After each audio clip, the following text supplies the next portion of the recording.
दोस्तों आइए आप लोगों का फिर से बहुत बहुत स्वागत करता हूं मैं रवि रंजन कुमार अपने यूट्यूब चैनल लर्नपुर में।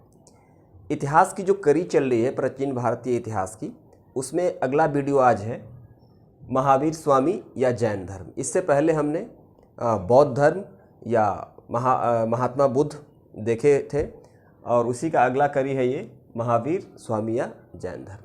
तो सबसे पहले हम ये देख लेते हैं कि जैन धर्म या बौद्ध धर्म, ये दोनों धर्म लगभग समकालीन थे और इस धर्म के आने के पीछे एक पृष्ठभूमि रही है भारतीय इतिहास में। उस पृष्ठभूमि को देखते हैं कि ऐसी क्या बात हुई जो वैदिक काल, जो ऋग्वैदिक काल चलते हुए आ रहा था, तो एक क्या परिवर्तन आया कि ये दोनों धर्म जो है ना एकाएक भारतीय परिप्रेक्ष्य में आता है और काफ़ी लोग इस धर्म से जुड़ जाते हैं। इसकी पृष्ठभूमि क्या थी? तो आइए सबसे पहले देखिए कि ये वर्ण व्यवस्था, ये जो वर्ण व्यवस्था है, ये भी काफ़ी जैन धर्म और बौद्ध धर्म को पनपने के लिए एक ग्राउंड तैयार करता है। जैसे वर्ण व्यवस्था में क्या है कि आप देखेंगे कि सबसे ऊपर वाले क्रम में या सबसे ऊपर वाले पैदान पे ब्राह्मण है,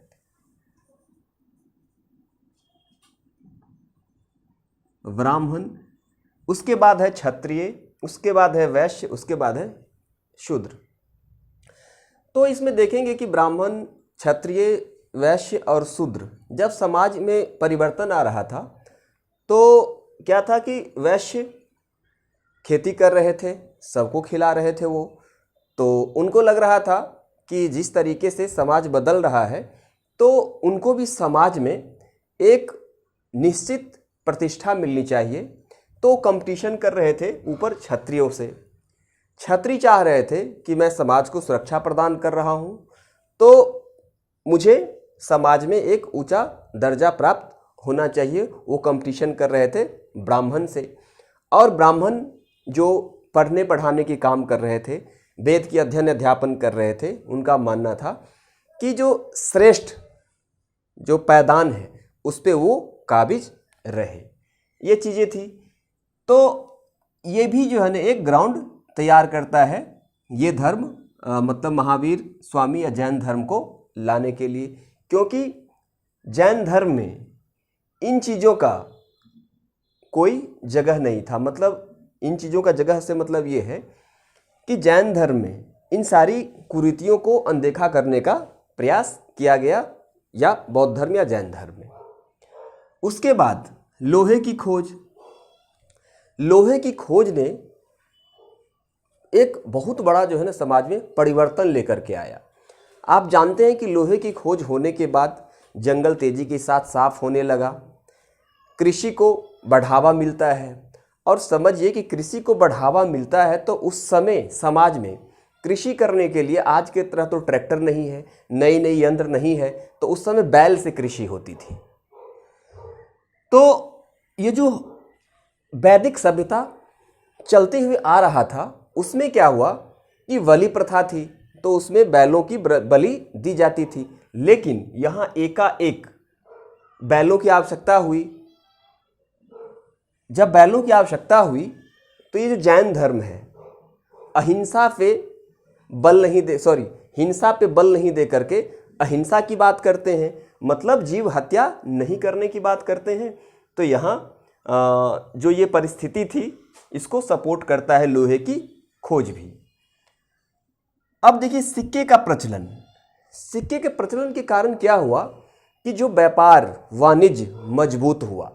जब व्यापार वाणिज्य मजबूत होगा तो समाज में जो व्यापारी वर्ग थे उनको मजबूती मिलती है, और उनको जब मजबूती मिलती है तो वे इस पैदान पे जो वर्ण क्रम और खास करके जो वर्ण व्यवस्था था, उस वर्ण व्यवस्था में जन्म मूलक था, कर्म मूलक नहीं था। मतलब कहने का ये है कि वो सिस्टम जन्म पे आधारित था कि आप क्षत्रिय परिवार में जन्म लेते हैं तो जीवन पर्यंत क्षत्रिय रहेंगे, ब्राह्मण परिवार में जन्म लेते हैं तो जीवन पर्यंत आप ब्राह्मण ही रहेंगे। मतलब आप जन्म के आधार पे निर्धारित होता था आप ब्राह्मण रहेंगे या क्षत्रिय रहेंगे। भले आप कोई भी कर्म कैसे क्यों ना कर लें।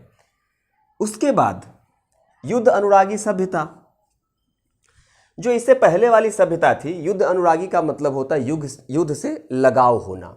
तो इससे पहले वाली जो सभ्यता चलती आ रही थी वैदिक सभ्यता, उसमें युद्ध वगैरह की बात की गई है, लेकिन यहाँ अब युद्ध रोकने की बात हो रही है क्योंकि समाज पूरी तरीके से बदल रही है।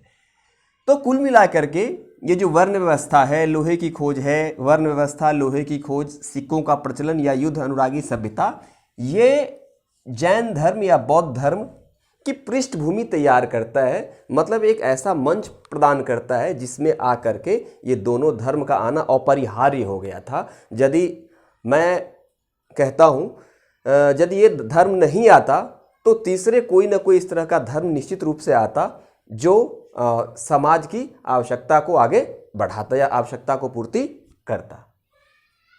तो ये दोस्त आपने देखा कि ये पृष्ठभूमि किस तरह से जैन धर्म या बौद्ध धर्म का बनता है। आगे देखिए इस कड़ी में कि जैन शब्द संस्कृत के जिन शब्द से आया है और जिसका अर्थ होता है विजेता। मतलब विजेता, यहाँ विजेता का मतलब युद्ध जीतने से नहीं है, यहाँ विजेता का मतलब है जो अपने इंद्रियों पे विजय प्राप्त कर लिया हो, उसे हम जिन कहते हैं।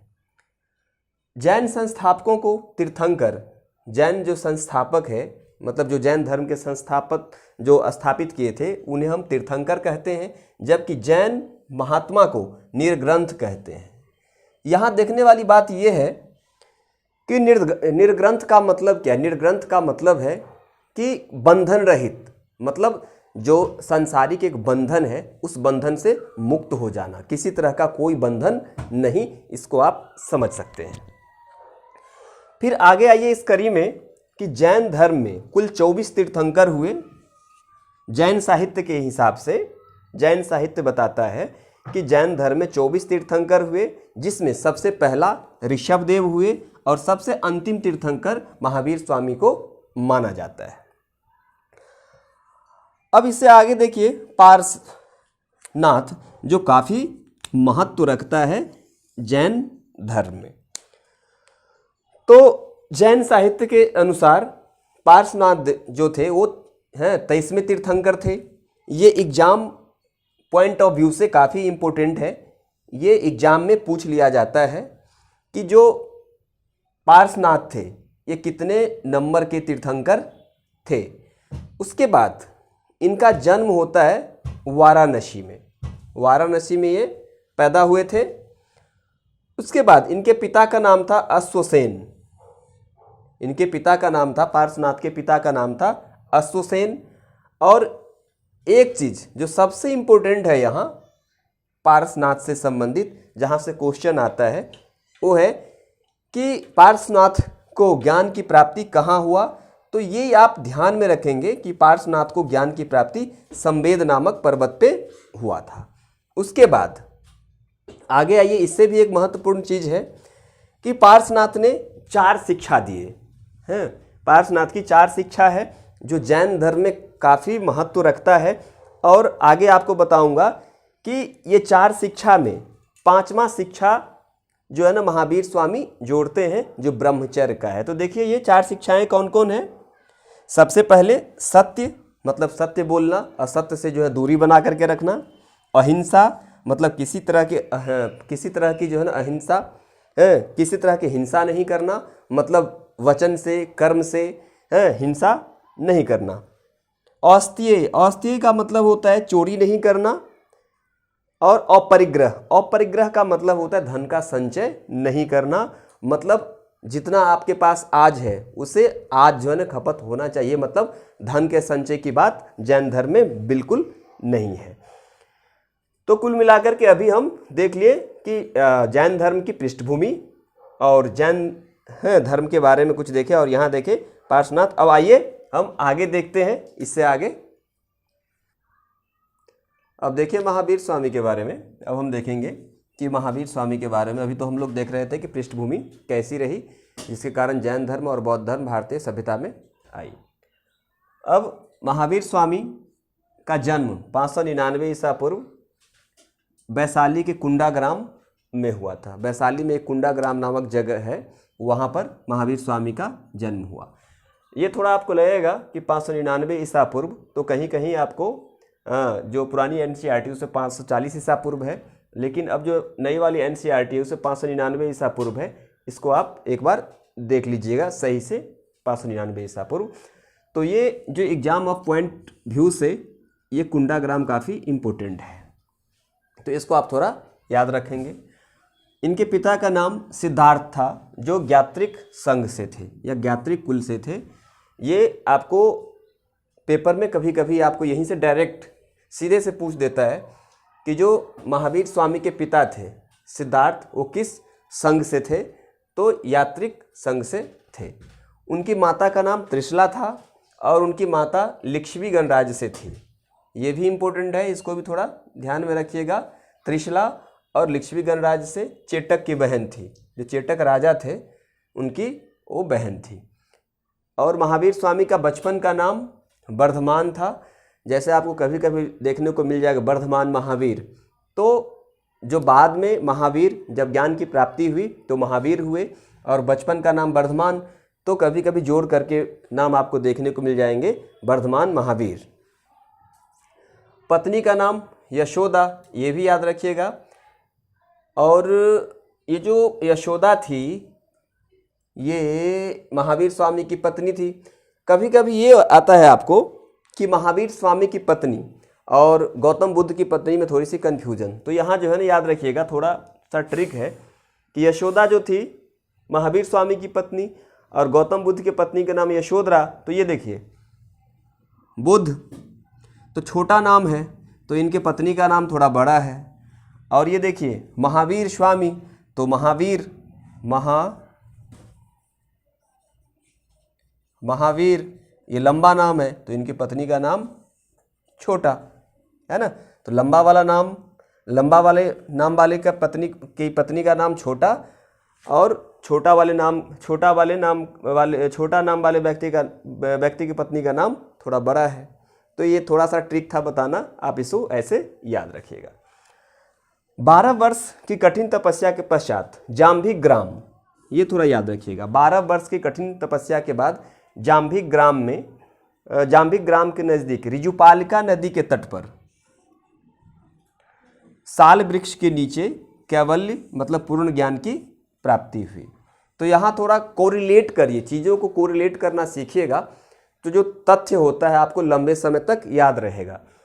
तो गौतम बुद्ध को 6 वर्ष के बाद 29 वर्ष में शुरू किए थे, और 35 वर्ष की अवस्था में उनको पूर्ण ज्ञान की प्राप्ति हुई थी। ये जो महावीर स्वामी थे उनको 12 वर्ष तक कठिन तपस्या के बाद इनको पूर्ण ज्ञान की प्राप्ति होती है। और ये जो थे महावीर स्वामी, उनको रिजुपालिका नदी के तट पर, और गौतम बुद्ध को निरंजना नदी के तट पर, तो इसको आप नहीं भूलिएगा। और महावीर स्वामी को साल वृक्ष के नीचे, और गौतम बुद्ध को जो ज्ञान की प्राप्ति हुई थी वो पीपल वृक्ष के नीचे। तो ये कोरिलेट करके आप इसको देखिएगा। उसके बाद ज्ञान प्राप्ति के बाद केवलिन, अरहत, जिन तथा निर्ग्रंथ कहलाए। मतलब जब महावीर स्वामी को पूर्ण ज्ञान की प्राप्ति हो गई तो लोग इन नामों से उनको पुकारने लगे।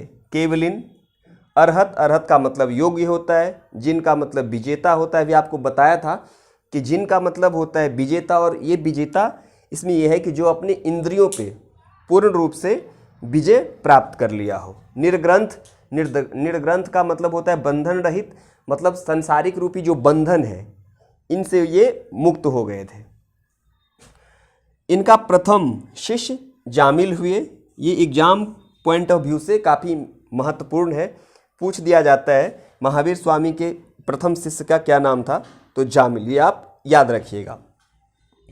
527 ईसा पूर्व में लगभग 72 वर्ष की अवस्था में राजगृह के नज़दीक पावापुरी में इनका निधन हो जाता है। पावापुरी, ये पावापुरी कहाँ है? बिहार में, राजगृह के निकट है।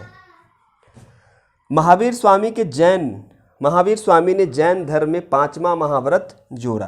तो ये दोस्त आप रखिएगा याद ये काफ़ी महत्वपूर्ण है पेपर के हिसाब से, क्योंकि इससे पहले आपको बताया था कि जो पार्श्वनाथ थे ये 4 महाव्रत जोड़े थे। जैसे बताया था आपको कि तेय था, अपरिग्रह था, सत्य था और अहिंसा, ये 4 जोड़े थे, लेकिन 5वां जो था ब्रह्मचर्य, ये महावीर स्वामी ने इसमें ऐड किए।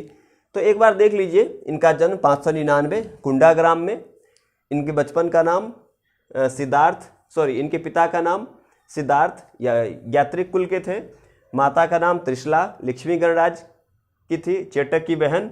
बचपन का नाम वर्धमान, पत्नी का नाम यशोदा। यहाँ बता दिया हूँ कुछ पॉइंट आप याद रखने के लिए। इनको 12 वर्ष की तपस्या के बाद ज्ञान की प्राप्ति हुई थी, जबकि गौतम बुद्ध को 6 वर्ष की अवस्था में इनको ऋजुपालिका नदी के तट पे हुआ था ज्ञान की प्राप्ति, जबकि गौतम बुद्ध को निरंजना नदी के तट पर, इनको जो है ना शाल वृक्ष के नीचे, जबकि गौतम बुद्ध को पीपल वृक्ष के नीचे ज्ञान की प्राप्ति हुई थी।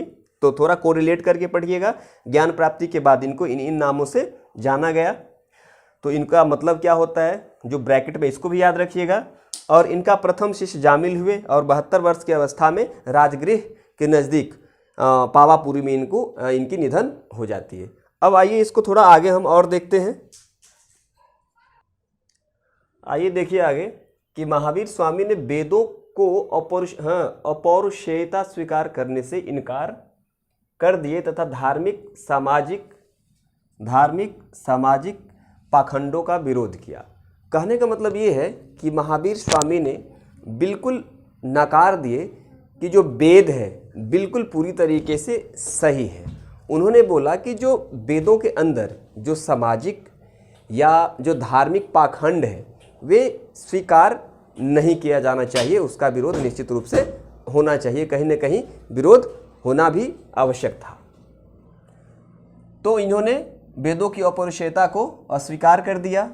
महावीर स्वामी ने आत्मवादियों तथा नास्तिकों के एकांतिक मतों को छोड़ करके बीच का मार्ग अपनाया, जिसे कि अनेकांतवाद अथवा स्यादवाद के नाम से जाना जाता है। तो ये थोड़ा काफ़ी इम्पोर्टेंट है, इसको ध्यान में रखिएगा कि आत्मवादी उस समय जो थे आत्म केंद्रित, कुछ लोग थे कि आत्म केंद्रित थे, उनको छोड़ करके, और नास्तिकों के एकांतिक मतों को छोड़ करके, ये भी नहीं कह सकते आप कि जो महावीर स्वामी थे पूरी तरह से नास्तिक भी नहीं थे।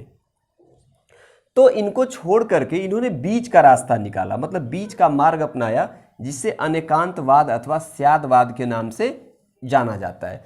तो कभी कभी जो है ना ये भी पूछ लिया जाता है कि जो महावीर स्वामी किससे जुड़ा हुआ है, किस मत से, तो आपको अनेकांतवाद या स्यादवाद से भी आपको इनको भी ध्यान में रखना है। यहाँ से भी क्वेश्चन आता है, अनेकांतवाद या स्यादवाद। तो ये 2 पॉइंट था, इसको भी याद रखिएगा। यहाँ से क्वेश्चन बनता है डायरेक्ट पीसीएस, यहाँ तक कि यहाँ से आईएएस में भी कितने बार क्वेश्चन देखने को मिला है। अब प्रमुख जैन तीर्थंकर एवं उनके प्रतीक, प्रमुख जैन तीर्थंकर और उनके प्रतीक ऋषभदेव, ये काफ़ी इंपॉर्टेंट है, ध्यान में रखिएगा, यहाँ से पेपर में क्वेश्चन आते हैं। ऋषभदेव जिनका जो है ना प्रतीक है बैल, अजितनाथ जिनका प्रतीक है हाथी, संभवनाथ अश्व, पदम प्रभु कमल, सुपार्श्वनाथ स्वास्तिक, मल्लीनाथ कलश और नेमीनाथ शंख, नमीनाथ। अब ये देखिए यहाँ थोड़ा सा अंतर है, एक नमीनाथ है और एक नेमीनाथ है, एक नमीनाथ और एक नेमीनाथ, दोनों में अंतर है। तो जो नेमीनाथ था उनका प्रतीक है शंख, और जो नमीनाथ है उनका प्रतीक है नीलकमल। पार्श्वनाथ का सर्प है और महावीर स्वामी का क्या है, महावीर स्वामी का है आपको सिंह। तो ये जो है ना याद रखिएगा, इसमें भी 3-4 जो है ना काफ़ी इंपॉर्टेंट है, वो बता दे रहा हूँ आपको। जैसे आप एक महावीर स्वामी वाला निश्चित रूप से याद कर लीजिएगा, एक पार्श्वनाथ वाला, एक ऋषभदेव वाला, और एक आप जो है ना मल्लीनाथ। ये जो 4 है ये याद रखिएगा, मल्लीनाथ, महावीर स्वामी, पार्श्वनाथ, ऋषभदेव। यहाँ से क्वेश्चन सीधे सीधे आता है। तो चलिए अब आगे देखते हैं। आइए अब देखते हैं आगे कि जैन धर्म में मोक्ष के लिए 3 साधन आवश्यक बताए गए। कि जैन धर्म में बताया गया है कि यदि किसी को मोक्ष प्राप्त करना है तो ये 3 साधन आपको अपनाना होगा: सम्यक दर्शन, सम्यक ज्ञान, सम्यक चरित्र, इन तीनों को जैन धर्म का त्रिरत्न कहा गया है। ये जैन धर्म के तीनों त्रिरत्न है, काफ़ी इंपॉर्टेंट है। जिस किसी व्यक्ति को मोक्ष चाहिए उसे ये तीनों को अपनाना पड़ता है जैन धर्म में। निर्जरा, आइए कुछ शब्द है जहाँ से जो है ना पेपर में क्वेश्चन सीधा सीधा पूछ दिया जाता है, उसके बारे में देखते हैं। निर्जरा, निर्जरा का मतलब ऐसे अवस्था से है पहले से संचित कर्म का समाप्त हो जाना। जैसे कोई भी व्यक्ति निर्जरा वाले अवस्था पे तब आता है जो उसके जीवन में जो भी कर्म है, जो संचित कर्म पहले से है, वो यदि कर्म खत्म हो जाता है तब व्यक्ति निर्जरा की अवस्था में आ जाता है। फिर गंधर, गंधर का मतलब होता है महावीर स्वामी द्वारा स्थापित संघ।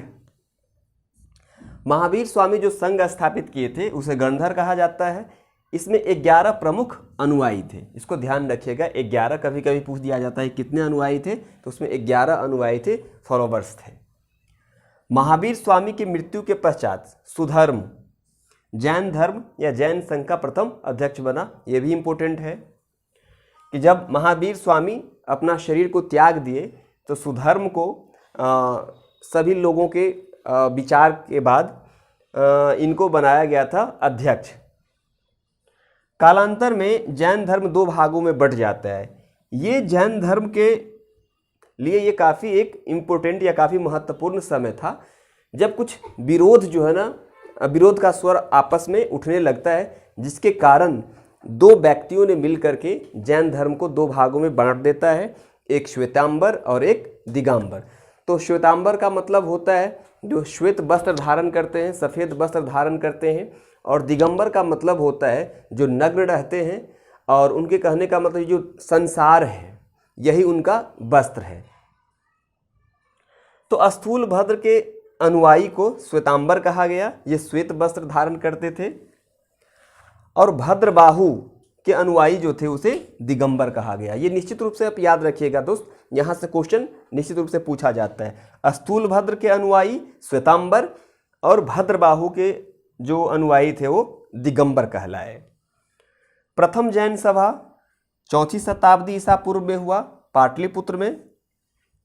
4वीं शताब्दी में पाटलिपुत्र में स्थूल भद्र की अध्यक्षता में, और द्वितीय हुए आपको 6वीं शताब्दी में वल्लभी में, और इसका जो अध्यक्ष था देवर्धि गण क्षमा श्रवण और जैन सिद्धांत को आगम कहा जाता है। तो कुल मिलाकर के हम लोग अभी इस वीडियो के माध्यम से जितना संभव हो सकता था, क्योंकि आप जानते हैं कि बहुत लंबा वीडियो भी नहीं बनाया जा सकता है क्योंकि ये अरुचिकर हो जाता है और काफ़ी लोग देखना पसंद भी नहीं करते हैं। तो मुझे लग रहा था कि जो भी इनकमिंग एग्जामिनेशन है उसके लिए जो भी इम्पोर्टेंट चीज़ था मैंने इस वीडियो में समाहित किया है। यदि आपको यह वीडियो पसंद आया हो तो कृपया हमारे चैनल को सब्सक्राइब करिएगा यदि हमारे नए दर्शक होंगे तो, और यदि हमारे पुराने सब्सक्राइबर हो आप तो प्लीज़ वीडियो को लाइक सब्सक्राइब करना नहीं भूलिएगा। चलिए मिलते हैं नेक्स्ट वीडियो में। नमस्कार।